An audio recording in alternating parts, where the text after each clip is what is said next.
Chapitre 115. L'avertissement du Saint-Père, suite. Avant même que le communisme n'ait eu le temps de commettre ses premiers meurtres, ses premières spoliations et ses premiers camps de rééducation, le Très Saint-Père, inspiré par le Saint-Esprit, avait compris le danger de cette idéologie et aussi combien ceux qui s'en faisaient les promoteurs étaient les ennemis de l'Église et de l'humanité. Le marxisme et tous ses dérivés n'étaient que des rejetons de la Révolution. Ils constituaient le prolongement du châtiment divin. Hélas, les catholiques continuèrent à faire la sourde oreille aux avertissements du pape, refusant de voir le danger que leur montrait le vicaire du Christ ou de lutter avec les armes appropriées, tant et si bien que le Seigneur finit par laisser le démon asseoir un sympathisant communiste sur la chaire de Saint-Pierre. En France, l'abrogation de la loi Le Chapelier favorisa la diffusion des idéologies communistes et socialistes, en permettant la création de syndicats politisés clairement anticatholiques. Mais l'international essaima aussi rapidement dans la plupart des pays européens. Léon XIII mit alors en garde contre la doctrine propagée par ces mouvements, et il en profita pour rappeler la doctrine sociale de l'Église dans son encyclique Rerum Novarum, qui met en relief d'une manière admirable les droits et les devoirs des différentes classes sociales et comment elles sont complémentaires et indispensables les unes pour les autres. Tous les catholiques devraient lire et étudier ce texte pour s'imprégner de cette doctrine qui est un véritable contrepoison contre l'esprit de la Révolution. Le premier principe à mettre en avant, c'est que l'homme doit accepter cette nécessité de sa nature qui rend impossible dans la société civile l'élévation de tous au même niveau. Sans doute, c'est là ce que poursuivent les socialistes. Mais contre la nature, tous les efforts sont vains. C'est elle, en effet, qui a disposé parmi les hommes des différences aussi multiples que profondes. Différences d'intelligence, de talent, de santé, de force. Différences nécessaires d'où naît spontanément l'inégalité des conditions. Cette inégalité, d'ailleurs, tourne au profit de tous, de la société comme des individus. La vie sociale requiert dans son organisation des aptitudes variées et des fonctions diverses, et le meilleur stimulant à assumer ces fonctions est, pour les hommes, la différence de leurs conditions respectives.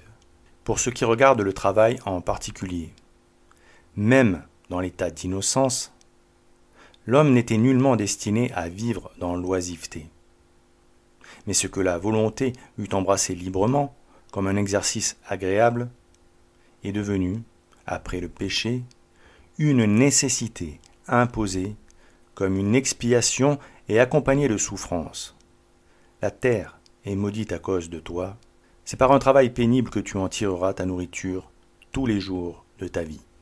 De même, toutes les autres calamités qui ont fondu sur l'homme n'auront pas ici-bas de fin ni de trêve, parce que les funestes conséquences du péché sont dures à supporter, amères, pénibles, et qu'elles se font sentir à l'homme sans qu'il puisse y échapper jusqu'à la fin de sa vie. Oui, la douleur et la souffrance sont l'apanage de l'humanité, et les hommes auront beau tout essayer, tout tenter pour les bannir, ils n'y réussiront jamais, quelque ressources qu'ils déploient et quelque force qu'ils mettent en jeu. S'il en est qui s'en attribuent le pouvoir, s'il en est qui promettent aux pauvres une vie exempte de souffrance et de peine, tout à donner au repos et à de perpétuelles jouissances, cela, certainement, trompe le peuple et le berce d'illusions, d'où sortiront un jour des maux plus grands que ceux du présent. Il vaut mieux voir les choses telles qu'elles sont et, comme nous l'avons dit, chercher ailleurs un remède capable de soulager nos maux. Après ce rappel d'une vérité évidente, qui pourtant n'est pas acceptée par les différents courants marxistes, qui préfèrent le subjectif à la réalité, le pape Léon XIII montra toute l'insanité de la théorie de la lutte des classes. L'erreur capitale dans la question présente, c'est de croire que les deux classes sont éliminées l'une et l'autre. Comme si la nature avait armé les riches et les pauvres pour qu'ils se combattent mutuellement dans un duel obstiné. C'est là une affirmation à ce point déraisonnable et fausse que la vérité se trouve dans une doctrine absolument opposée. Dans le corps humain, les membres, malgré leur diversité, s'adaptent merveilleusement l'un à l'autre, de façon à former un tout exactement proportionné et que l'on aurait appelé symétrique. Ainsi, dans la société, les deux classes sont destinées par la nature à s'unir harmonieusement dans un parfait équilibre. Elles ont un impérieux besoin l'une de l'autre. Il ne peut y avoir de capital sans travail, ni de travail sans capital.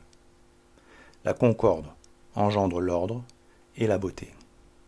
Au contraire, d'un conflit perpétuel, il ne peut résulter que la confusion des luttes sauvages. Or, pour dirimer ce conflit et couper le mal dans sa racine, les institutions chrétiennes ont à leur disposition des moyens admirables et variés.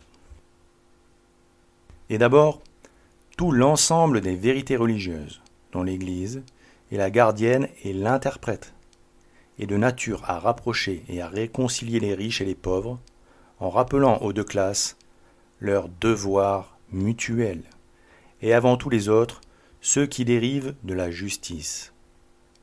La justice, dans son acceptation catholique, c'est là la grande différence entre les révolutionnaires et les catholiques.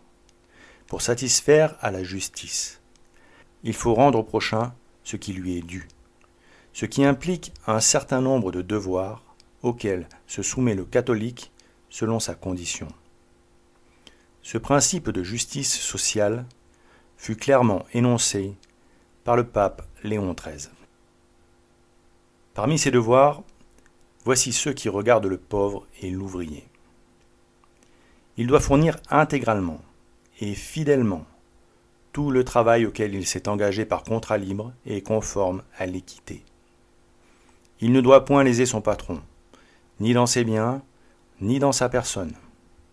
Ses revendications même doivent être exemptes de violence et ne jamais revêtir la forme de sédition.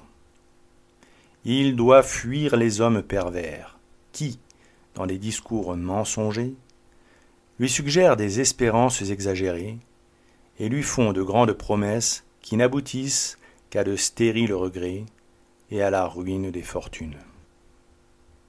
Quant aux riches et aux patrons, ils ne doivent point traiter l'ouvrier en esclave. Il est juste qu'il respecte en lui la dignité de l'homme, relevée encore par celle du chrétien. Le travail du corps, au témoignage commun de la raison et de la philosophie chrétienne, loin d'être un sujet de honte, fait honneur à l'homme, parce qu'il lui fournit un noble moyen de sustenter sa vie. Ce qui est honteux et inhumain, c'est d'user de l'homme comme d'un vil instrument de lucre, de ne restituer qu'en proportion de la vigueur de ses bras. Le christianisme, en outre, prescrit qu'il soit tenu compte des intérêts spirituels de l'ouvrier et du bien de son âme. Au patron, il revient de veiller à ce que l'ouvrier ait un temps suffisant à consacrer à la piété, qu'il ne soit point livré à la séduction et aux sollicitations corruptrices, que rien ne vienne affaiblir en lui l'esprit de famille, ni les habitudes d'économie. Il est encore défendu aux patrons d'imposer à leurs subordonnés un travail au-dessus de leurs forces ou en désaccord avec leur âge ou leur sexe. Mais parmi les devoirs principaux du patron, il faut mettre au premier rang celui de donner à chacun le salaire qui convient. Assurément, pour fixer la juste mesure du salaire, il y a de nombreux points de vue à considérer. Mais d'une manière générale, que le riche et le patron se souviennent qu'exploiter la pauvreté et la misère, et spéculer sur l'indigence, sont choses que réprouvent également les lois divines et humaines.